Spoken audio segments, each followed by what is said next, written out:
Queridos irmãos, a mensagem deste culto é a continuação do estudo sobre a expressão temor e tremor. E nesta meditação, a segunda parte do tema, onde temer e tremer são necessários ou absolutamente necessários. Dissemos na meditação anterior que a maior herança que podemos deixar aos nossos filhos não são os bens materiais, mas principalmente o ensinar-lhes a ter temor verdadeiro ao Senhor e que saibam tremer diante dele. Não que tenham medo dele, mas reverência e profundo respeito, sabendo que Deus é fiel e é amor, mas também é santo e é justo. Que saibam agradar a Deus e seguir a sua vontade em todo o tempo, para a felicidade e bênção de suas vidas. Dissemos também que nosso casamento e lar são muito mais abençoados quando os cônjuges vivem, se relacionam com amor e temor e tremor diante do Senhor.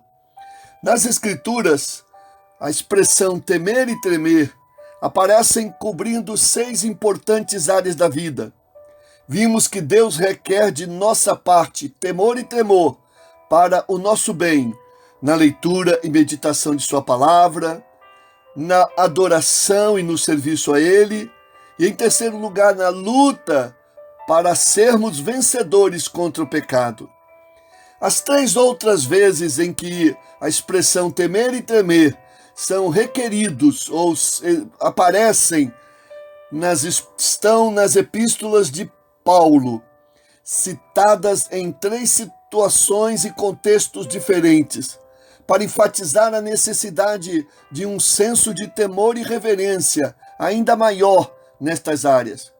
Portanto, a 4ª área em que a palavra de Deus requer temor e tremor para o nosso próprio bem é na maneira como comunicamos a mensagem do Evangelho. No primeiro ponto, falamos da necessidade de temermos e tremermos diante da leitura e meditação da palavra. Aqui, o temer e tremer é para com a maneira de comunicação e a postura do comunicador desta palavra. Na segunda carta de Paulo aos Coríntios, capítulo 5, versos de 1 a 3, lemos: Eu mesmo, irmãos, quando estive entre vocês, não fui com discurso eloquente, nem com muita sabedoria para lhes proclamar o mistério de Deus, pois decidi nada saber entre vocês, a não ser Jesus Cristo e este crucificado. E foi com fraqueza, temor e com muito tremor que estive entre vós. O apóstolo Paulo aqui fala aos crentes que moravam na soberba e vaidosa cidade de Corinto, que a sua pregação era diferente das feitas pelos discursadores, filósofos e daquela cidade, importante centro cultural daquela época. Eles disputavam entre si quem tinha a melhor eloquência e a mais convincente retórica. O comunicador da mensagem geralmente se destacava mais do que a própria mensagem. Paulo diz que a sua mensagem era pregada de maneira e conteúdo diferentes deles. Primeiro, sua mensagem era de um Cristo crucificado. E segundo, a sua maneira de comunicá-la era com fraqueza, temor e muito tremor, na dependência do Espírito Santo. A mensagem de Deus para nós é tão preciosa que deveríamos ter mais atenção, respeito e reverência a ela. Muita gente hoje não leva a sério a mensagem do Evangelho. Alguns até debocham dela. O Evangelho, a boa nova de Deus, é tão valioso que quem crer nele e no Evangelho e recebe ou não o Evangelho como uma opção de fazer ou não fazer, pode estar determinando ser feliz ou infeliz, viver ou morrer eternamente, ter um destino glorioso ou um destino desastroso, ter salvação ou perdição. Por isso, meus irmãos, deveríamos crer e ministrar a mensagem de Deus com tanto senso de responsabilidade e reverência, que jamais deveríamos falar qualquer coisa em nome de Deus, sem temor e tremor, e fazê-lo com profundo zelo, para não estar dizendo algo que achamos que vem de Deus, quando na verdade não vem. Muitos falam ditas verdades em nome de Deus, que quem conhece realmente a palavra de Deus sabe que não são verdades e não são de Deus. São homens que as comunicam sem o menor temor e muito menos tremor. Os irmãos não imaginam quão difícil é pregar. Os momentos que antecedem e durante a pregação são de intensa luta e preocupação, diante da responsabilidade de buscar comunicar o que Deus diz e não o que o homem quer dizer. As atitudes de um pregador ou de alguém que ensina a palavra de Deus devem ser de humildade, de estar bem preparado e de submissão ao Espírito Santo, sempre com temor e tremor no coração, pois reconhece que é um ser humano falho e limitado, e a mensagem que comunica é grandiosa demais. Li a história de um jovem pastor que pregou numa igreja. Subiu ao tablado do púlpito, confiante e um tanto quanto altivo, mas ele não foi feliz na transmissão de sua mensagem. Sentiu isso, desceu do tablado do púlpito com semblante quebrantado e cabisbaixo. Um veterano pregador, percebendo isso, procurou e disse: "Da próxima vez, querido colega, suba como você desceu, e você vai descer como você subiu." Meus irmãos, não ensinemos a mensagem de Deus, nem usemos versículos bíblicos para repreender alguém, sem o temor e o tremor de que estamos interpretando a mensagem de Deus fielmente.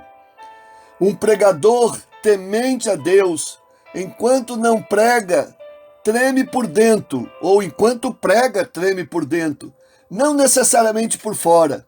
Tremer por dentro é um tremor que as pessoas podem até não ver nele enquanto prega, mas Deus vê e honra.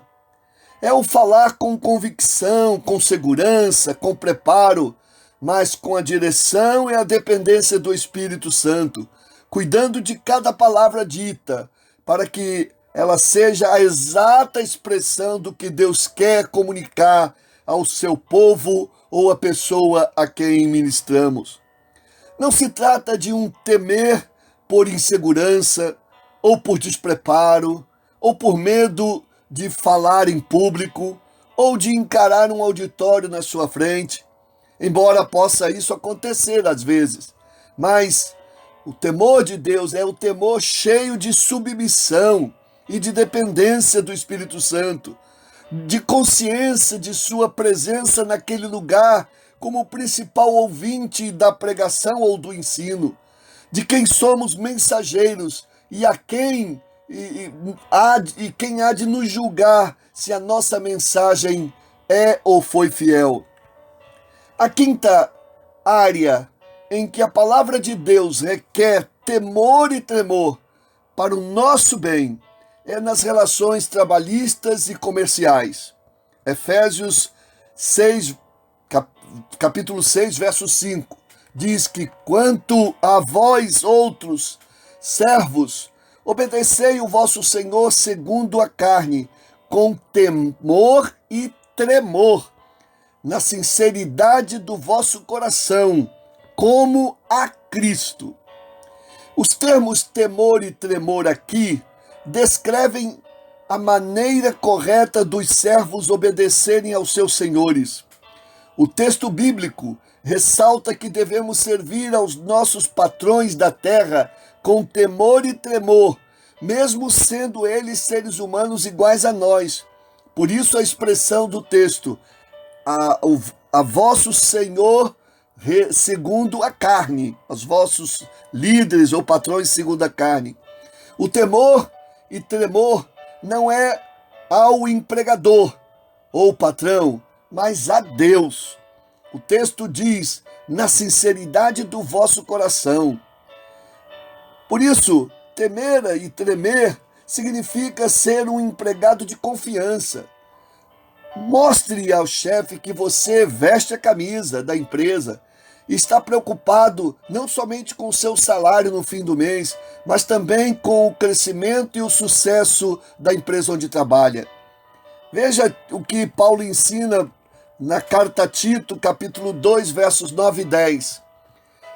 Orientando Tito, exorta os servos a que sejam submissos aos seus senhores em tudo, sendo-lhes agradáveis, não os contradizendo nem defraudando, antes mostrando perfeita lealdade, para que em tudo sejam ornamento da doutrina de Deus, nosso Salvador. Vejam, ornamento da doutrina de Deus, nosso Salvador. Trabalhe com honestidade e com responsabilidade, fazendo e dando o melhor de suas habilidades. Não seja indolente, preguiçoso, nem trabalhe somente à vista do seu líder. Não desperdice o horário de trabalho e o material que pertence à empresa. Não a sabote, não a roube, não invente doenças para faltar ao trabalho. O texto diz, sirva como a Cristo. Trabalhe como se estivesse trabalhando para Jesus Cristo. É certo que alguns empregadores podem comandar pelo medo e intimidação, mas aqui a mensagem é para que sirvamos dedicadamente, com temor e tremor. Não é em relação ao patrão ou chefe, mas em relação a Deus. Sirvamos a eles, mas como se estivéssemos servindo a Deus como testemunho de nossa fé. Você pode achar que seu patrão humano não merece sua dedicação e que a empresa ou o empregador não valoriza seu esforço. Mas se este é o trabalho que você tem e não tem outro por enquanto, então continue trabalhando nele com temor e tremor, até que Deus lhe dê outro emprego ou haja em seu favor onde você está. Se seu chefe ou empresa parece não reconhecer seu empenho, mesmo assim, continue a trabalhar com temor e tremor, como a Cristo, que algo bom ainda vai acontecer. Efésios capítulo 6, versos 7 e 8, vai reforçar, convidando-nos da seguinte maneira, servindo de boa vontade, como ao Senhor e não como aos homens, sabendo que cada um receberá do Senhor todo o bem que fizer. Faça a sua parte, obedecendo a palavra, e apresente a Deus o seu descontentamento com a situação, que em breve ela mudará. Comece a se qualificar e a procurar outro emprego, mas até que outro emprego apareça, haja sempre com dignidade e temor ao Senhor onde você está. Mantenha vivo o desejo de deixar uma marca de integridade e companheirismo na empresa, e sempre será lembrado por isso. Por onde passar, deixe a porta aberta. Nós nunca sabemos como será o futuro.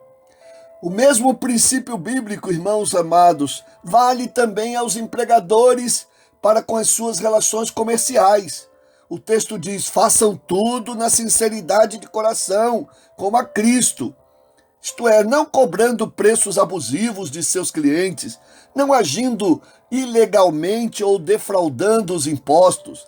Empresas e empregadores que fazem assim demonstram não terem o temor de Deus, mas passam a viver temerosos de outras coisas como fiscalização, punições do governo, denúncias, vinganças, ser pego ou até mesmo ser preso. Construa seu negócio no temor e tremor do Senhor e com sabedoria. Você não precisará temer aos homens e será abençoado, porque teme a Deus. Na relação com seus empregados, ou até e principalmente empregada doméstica, não pague salários miseráveis. Não deixe de lhes garantir todos os direitos da lei. Não os engane, não os explore. O temor e o tremor do Senhor nos impedem de agir assim, ou, se ele estiver no nosso coração, nos impedirá. Com eles em nosso coração, passamos a ter boa e correta conduta nas relações trabalhistas e comerciais.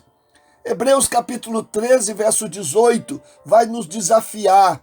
Confiamos em ter uma consciência honesta, visto que queremos comportar-nos integramente em todas as coisas, sermos íntegros em tudo que fizermos. A sexta e última área em que a palavra de Deus requer uma atitude de temor e tremor para o nosso próprio bem, é no desenvolvimento da nossa salvação.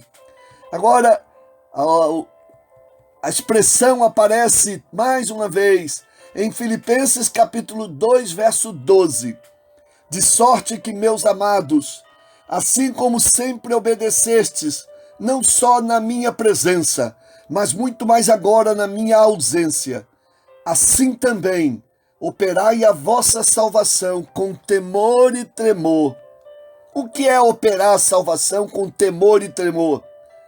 Como é possível ao ser humano operar a sua própria salvação espiritual? A resposta é com temor e tremor.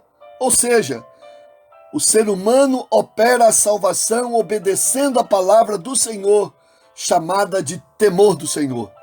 O desenvolvimento da salvação é o mesmo que o processo de nossa santificação.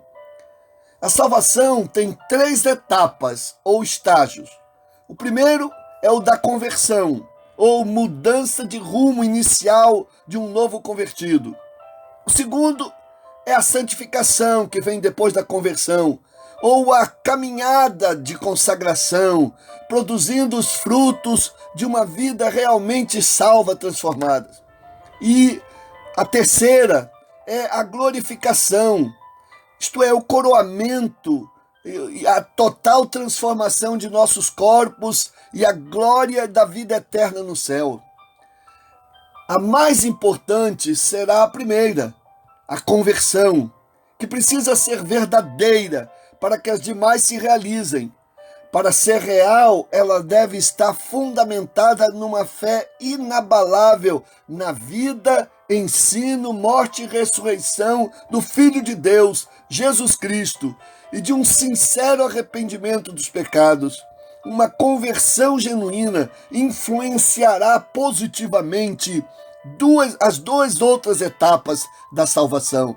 Se a conversão não for real, a segunda etapa, a santificação, não se seguirá, pois não haverá temor nem tremor para ajudá-la a se desenvolver. E também, por consequência, a pessoa não experimentará a bênção da terceira etapa, que é a glorificação. O profeta Isaías também disse algo semelhante a que disse Paulo sobre o desenvolver a salvação, ou que é a santificação, com temor e tremor. Vejam em Isaías capítulo 8, verso 13. Ao Senhor dos exércitos, a Ele santificai, se consagrem a Ele, o que Ele está dizendo, e seja Ele o vosso temor, e seja Ele o vosso assombro.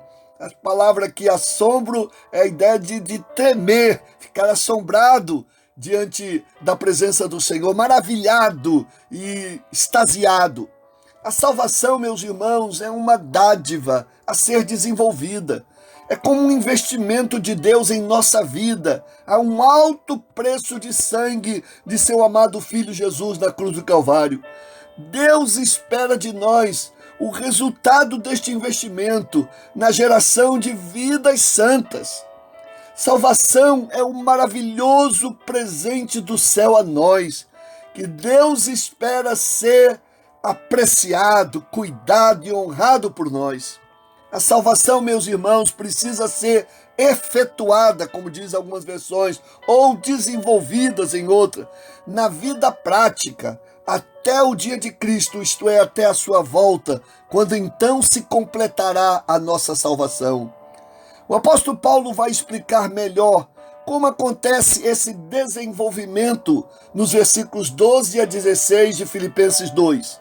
Aqui quero apenas destacar que, conforme lemos, a salvação deve ser desenvolvida com reverência e respeito e vida frutífera, e não com acomodação ou improdutividade, achando que já que somos salvos, nada mais precisamos fazer por ela. Devemos lembrar, meus irmãos, que prestaremos contas diante do tribunal de Cristo a respeito do que fizemos com a nossa salvação, com a salvação que recebemos. Meus irmãos, se não há em nosso coração mais nenhum temor ou tremor de Deus, de sua palavra, se já não levamos a nossa salvação a sério e honramos a Deus com o nosso viver, então há algo errado com a salvação que achamos possuirmos. Cuide da sua salvação, alimente-a com louvor, com oração, com a Bíblia, a palavra de Deus. Permita que ela se desenvolva em você e faça você temer e tremer diante de Deus para o bem e saúde da sua alma. Portanto, meus irmãos, como vimos hoje nesta meditação, temer e tremer diante de Deus em mais 3 áreas de nossa vida cristã 4, na maneira como lidamos ou como comunicamos a mensagem do Evangelho, isto é, com fidelidade, humildade e dependência do Espírito Santo. Nas relações trabalhistas e comerciais, como empregados, empregadores e empresários cristãos, agindo como para e em nome de Cristo. E 6, no desenvolvimento de nossa salvação, através da consagração permanente de nossa vida, para que o processo da santificação, isto é, o desenvolvimento da nossa salvação, aconteça. Amém. Glória seja dada ao nome do Senhor.